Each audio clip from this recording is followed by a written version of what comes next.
آج کا ہمارا موضوع پاکستان کا 30 سال جی ٹی پی اور ترقی میں انڈیا سے آگے ہونا مگر اب مسلسل زوال کا شکار۔ آئی پی پیز کی سرکولر ڈیٹ کی لٹکتی تلوار، عمران خان کا ڈیم تعمیر کرنے کا انقلابی اقدام۔ 90 کی دہائی سے پاکستان انڈیا سے ترقی میں آگے تھا۔ 30 سال جی ٹی پی اور ترقی میں آگے ہونا، آخر کیا وجہ کہ ہم ترقی کی دوڑ میں پیچھے رہ گئے اور انڈیا ہم سے آگے نکل گیا؟ آج ان سب کی وجوہات جاننے کی کوشش کریں گے اور یہ بھی جاننے کی کوشش کریں گے 1960 تا 1995 پاکستان کی ترقی انڈیا سے آگے تھی۔ ہندوستان اور پاکستان کے درمیان 1960 سے 1995 تک کا معاشی موازنہ ان ادوار کے ساتھ ایک متحرک تعلق کو ظاہر کرتا ہے۔ آئیے ہم 1960 اور 1995 کی مدت کے دوران اقتصادی جی ٹی پی گروتھ کا جائزہ لیتے ہیں۔ پاکستان میں آزادی کے بعد ابتدائی دہائیوں میں جی ٹی پی کی بلند شرح رہی، جو 1970 میں 11.35% کی اب تک کی بلند ترین سطح پر پہنچ گئی۔ تاہم 1990 کی دہائی میں ہندوستان کی شرح نمو میں اضافہ ہوا اور اس نے پاکستان کی ترقی کو پیچھے چھوڑنا شروع کیا۔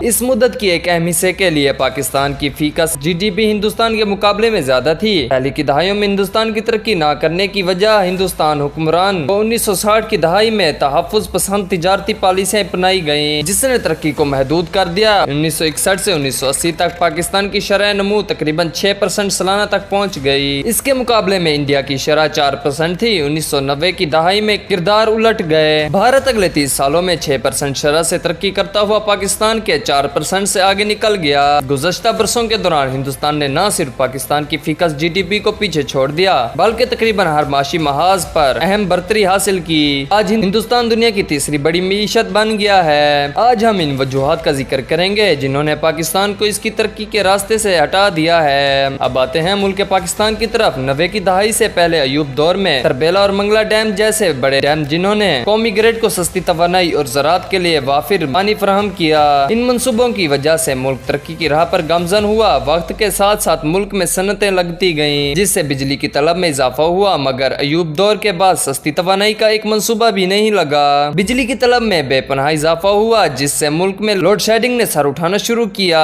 90 کی دہائی میں 20 گھنٹے لوڈ شیڈنگ شروع ہو گئی۔ 90 میں جو ہی بے نظیر کی حکومت آتی ہے، لوڈ شیڈنگ پر قابو پانے کے لیے آئی پی پیز ملک میں لاتی ہیں، ان سے ایسے ایگریمنٹ سائن کرتی ہیں جو ملکی مفاد کے خلاف ہوتے ہیں۔ بے نظیر کے بعد نواز شریف اور قاف لیگ کے دور میں بھی سستی بجلی جو کہ پانی سے پیدا ہوتی، اس پر توجہ دینے کی بجائے وہی مہنگی فرانس آئل امپورٹ کوئلے اور مہنگی ایل این جی پر چلنے والے پاور پلانٹ لگائے گئے۔ رہی صحیح کسر نواز شریف کی آخری دور حکومت جس میں سی پیک کے تحت امپورٹڈ کوئلے اور امپورٹڈ ایل این جی کے بجلی گھر لگائے گئے۔ 90 سے لے کر اب تک کے ان پروجیکٹس نے ملکی معیشت کا دیوالیہ نکال دیا ہے۔ حالیہ اعداد و شمار کے مطابق آئی پی پیز کا گردشی قرضہ 2300 ارب روپے ہے، یعنی یہ وہ رقم ہے جو حکومت پاکستان نے ان پاور کمپنیوں کو ادا کرنی ہے۔ اب یہ جاننے کی کوشش کرتے ہیں اتنا سرکولر ڈیٹ کیسے ہو گیا۔ ہمارے ملک کے سیاستدان اور اشرفیہ المیہ ہے کہ معاہدے کرتے وقت ملک کے مفاد سے زیادہ اپنے مفاد دیکھتے ہیں، جب ان پاور کمپنیوں جن سے معاہدے کیے یہ زیادہ تر ان سیاستدانوں کے رائٹ ہینڈ، سب سے زیادہ پارٹی فنڈنگ یا ان کی عزیزوں کی تھی۔ یہ سب معاہدے 30 سال کے لیے تھے۔ یہ پلانٹ بجلی پیدا کریں یا نہ کریں، ہر مہینے ایک مخصوص حساب سے ان کو ڈالر کی شکل میں ادائیگی کرنی پڑتی ہے۔ اس فکس ادائیگی کی وجہ سے بجلی کے ریٹ اتنے زیادہ ہو گئے ہیں اور انڈسٹریل کی پہنچ سے باہر ہو گئے ہیں۔ آج ملک میں بجلی کی پیداوار 42,000 میگا واٹ ہے جبکہ کھپت 20 سے 25,000 میگا واٹ ہے۔ گرمیوں کے موسم میں جب پانی وافر مقدار میں ہوتا ہے، اس وقت پانی اور ایٹمی توانائی سے تقریباً ملک کی بجلی کی ضرورت پوری ہو جاتی ہے اور کم بجلی ان آئی پی پیز سے خریدنی پڑتی ہے۔ اس دوران آئی پی پیز کے زیادہ تر بجلی پروجیکٹس بند ہو جاتے ہیں، مگر پھر بھی معاہدے کے مطابق حکومت پاکستان کو ہر ماہ ڈالر کی شکل میں ادائیگی کرنی پڑتی ہے۔ ان آئی پی پیز نے ملک کو معاشی دیوالیہ پن کی آخری حدوں تک پہنچا دیا ہے۔ کچھ بجلی گھروں کو 750 روپے فی یونٹ ادائیگی کی گئی ہے جس سے ملک کسی وقت بھی دیوالیہ ہو سکتا ہے۔ اب آتے ہیں اس کے حل کی طرف۔ وطن عزیز پاکستان میں بجلی کا بحران شدت اختیار کرتا جا رہا ہے۔ بجلی کی لوڈ شیڈنگ میں انتہائی اضافہ اور ساتھ ہی بجلی کی قیمتوں میں بھی روز بروز اضافہ ہوتا چلا جا رہا ہے جس کی وجہ سے عوام کا جینا محال ہو چکا ہے، مگر حکومت ٹس سے مس نہیں ہو رہی اور یہ بحران مزید شدت اختیار کرتا جا رہا ہے۔ ملک کی زیادہ تر بجلی کی پیداوار درآمدی تیل اور گیس پر منحصر ہے جو عالمی منڈیوں میں قیمتوں کے اتار چڑھاؤ سے متاثر ہوتی ہے۔ اس طرح تھرمل بجلی مقامی کوئلے کے ذخائر کے بجائے درآمدی کوئلے پر انحصار کرتی ہے جو مہنگی ترین ہے۔ قابل تجدید توانائی کے فروغ کے لیے پالیسیوں، بجلی کی ترسیل اور تقسیم کا پرانا اور ناکارہ نظام، بجلی کی ترسیل اور تقسیم کار نظام کی مرمت اور دیکھ بھال کے لیے فنڈز کی کمی، تکنیکی ماہرین کی کمی کی وجہ سے مرمت اور دیکھ بھال میں تاخیر، بجلی کے شعبے میں گردشی قرضے کا مسئلہ بجلی کے موجودہ بحران کی اہم وجوہات ہیں۔ حکومت کی طرف سے دی جانے والی سبسڈی کی غیر مؤثر طریقے کی وجہ سے مستحق افراد کو صحیح فائدہ نہیں پہنچاتا۔ پانی کی کمی کی وجہ سے ہائیڈرو پاور جنریشن میں مشکلات اور نئے ڈیموں کی تعمیر میں تاخیر بھی اس بحران میں اپنا بھرپور حصہ ڈال رہی ہے۔ پاکستان میں مہنگی بجلی اور بجلی کی کمی کے مسائل کو مستقل طور پر حل کرنے کے لیے مختلف پہلوؤں میں توجہ دینا ضروری ہے۔ اس کا سب سے بہترین حل سولر پاور پلانٹس ہیں۔ پاکستان میں سالانہ 2500 سے لے کر 3000 گھنٹے دھوپ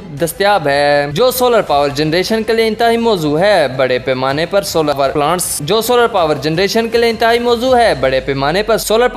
کا قیام اس مسئلے کا بہترین حل ہے۔ گھروں، دفاتر اور صنعتی عمارتوں کی چھتوں پر سولر پینلز نصب کر کے توانائی کی پیداوار میں اضافہ کیا جا سکتا ہے۔ حکومت کی جانب سے سبسڈیز اور آسان اقساط پر قرض فراہم کیے جائیں۔ اس کے علاوہ حکومت کی طرف سے سولر پینلز پر ٹیکس لگانے کی کوششوں کی حوصلہ شکنی کرنی چاہیے۔ ونڈ پاور بھی بجلی پیدا کرنے کے لیے نہایت مؤثر طریقہ ہے۔ سندھ اور بلوچستان میں ہوا کی رفتار 7.5 میٹر فی سیکنڈ تک پہنچ سکتی ہے۔ یہاں بڑے ونڈ فارم تعمیر کر کے بجلی پیدا کی جا سکتی ہے۔ ونڈ ٹربائنز اور دیگر ضروری آلات کی مقامی صنعت کے قیام سے روزگار کے مواقع بھی پیدا کیے جا سکتے ہیں۔ اس کے علاوہ بجلی پیدا کرنے کے لیے بڑے ڈیموں کی تعمیر، بھاشا ڈیم سے نہ صرف بجلی پیدا کی جا سکتی ہے بلکہ پانی کی ذخیرہ کاری کے مسئلے کا بھی حل نکالا جا سکتا ہے۔ ہمارے ہاں جب بارشیں نہیں ہوتی تو پانی کی شدید کمی ہو جاتی ہے، لیکن جب بارشیں شروع ہو جاتی ہیں تو سیلاب کے مسائل کا سامنا کرنا پڑتا ہے۔ اس مسئلے کا بہترین حل بھی ڈیموں کی تعمیر میں مضمر ہے۔ جب بارشیں زیادہ ہوں تو اس پانی کو ڈیموں میں ذخیرہ کر لیا جائے، پھر جب بارشوں کی کمی کی وجہ سے پانی کی قلت ہو جائے تو ڈیموں کا پانی استعمال کیا جا سکتا ہے۔ چھوٹے پیمانے کے ہائیڈرو پاور پروجیکٹس دور دراز اور پہاڑی علاقوں میں بجلی کی فراہمی کے لیے مفید ثابت ہو سکتے ہیں۔ اس میں دو طرح کے پروجیکٹس ہو سکتے ہیں۔ ایک منی ہائیڈرو پاور پروجیکٹ جو 10 سے 100 میگا واٹ تک کی بجلی پیدا کرتا ہے۔ یہ پروجیکٹس عام طور پر چھوٹے دریاؤں یا نہروں پر بنائے جاتے ہیں اور مقامی آبادی کی بجلی کی ضرورت کو پورا کرتے ہیں۔ دوسری طرح کے projects micro hydro power projects ہیں جو 5 کلو واٹ سے 100 کلو واٹ تک کی بجلی پیدا کر سکتے ہیں۔ یہ پروجیکٹس عموماً گاؤں، دور دراز بستیوں یا پہاڑی علاقوں میں نصب کیے جاتے ہیں اور ایک چھوٹے علاقے کی بجلی کی ضرورت کو پورا کرتے ہیں۔ ان کی کئی فوائد ہیں۔ ایک تو یہ کاربن کا اخراج نہایت کم کرتے ہیں، جس سے ماحول کی آلودگی سے محفوظ رہا جا سکتا ہے۔ اس طرح پانی کی قدرتی بہاؤ کو متاثر کیے بغیر بجلی پیدا ہوتی ہے۔ یہ کم لاگت پروجیکٹس ہوتے ہیں اور مقامی آبادی کے لیے روزگار کا بھی ذریعہ بنتے ہیں۔ حکومت کی جانب سے انرجی ایفیشنسی اسٹینڈرڈز متعارف کروائے جائیں اور عوام کو کم توانائی خرچ کرنے والے آلات خریدنے پر راغب کیا جائے۔ نیز توانائی بچانے والے آلات پر سبسڈی فراہم کی جائے۔ ہمارے ہاں بدقسمتی سے یہ ہوتا ہے کہ عوام کو سولر پاور کی طرف راغب کر کے ان کی قیمتیں بڑھا دی جاتی ہیں یا ان پر ٹیکس لگانے کی کوشش کی جاتی ہے، جس کی وجہ سے یہ طریقہ مؤثر ثابت نہیں ہوتے۔ میڈیا، تعلیمی اداروں، دیگر پلیٹ فارمز کے ذریعے توانائی کی بچت کے طریقوں کے بارے میں آگاہی مہم چلائی جائے۔ عوام کو اتنے زیادہ بل موصول ہو رہے ہیں کہ وہ ہر طرح کی بچت کی طریقوں کو اختیار کرنے کے لیے تیار ہیں، لیکن حکومت اس کے لیے سنجیدہ تو ہو۔ اب آتے ہیں عمران خان کی طرف۔ میں عمران خان کا سیاسی ناقد ہوں، مگر کوئی اچھے کام کرے تو اس کی تعریف کرنی چاہیے۔ عمران خان اپنے دور میں حکومت میں 100 برائیوں کے باوجود بڑے ڈیموں کی بنیاد رکھ گیا ہے، جو کہ ملک کے لیے انقلابی اقدام ہے۔ یہ ڈیم 2025 سے 2030 تک مکمل ہوں گے۔ نہ صرف ان ڈیموں سے 13 سے 14,000 میگا واٹ سستی بجلی قومی گریڈ کو ملے گی، بلکہ زراعت کے لیے سارا سال وافر پانی دستیاب ہوگا۔ اس سے زراعت کو عروج ملے گا، زرعی پیداوار میں بے پناہ اضافہ ہوگا۔ نہ صرف زرعی خود کفالت حاصل ہوگی بلکہ زرعی ایکسپورٹ سے اربوں ڈالرز کا زر و مبادلہ حاصل ہوگا۔